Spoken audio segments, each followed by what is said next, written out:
Hi అండి అందరికీ.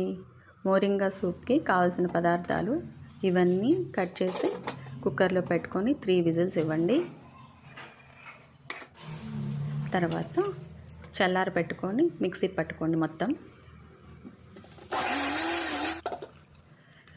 Mixie పట్టుకున్నది వడగట్టేసుకోండి. పల్ప్ అంతా వేరైపోతుంది. ఇప్పుడు 2 స్పూన్స్ ఘీలో కొంచెం జీలకర్ర వేసి చిటపట అన్న తర్వాత సూప్ వేసేయండి. వడగట్టుకున్న సూప్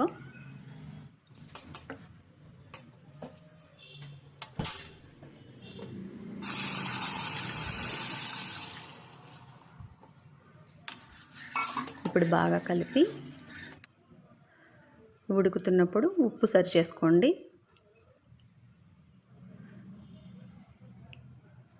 పెప్పర్ పౌడర్ కూడా మీకు రుచికి తగ్గట్టుగా వేసుకోండి. ఇప్పుడు మరుగుతుంది కదండి. ఇప్పుడు కొంచెం కొత్తిమీర వేసేసి ఆఫ్ చేసేసుకోండి.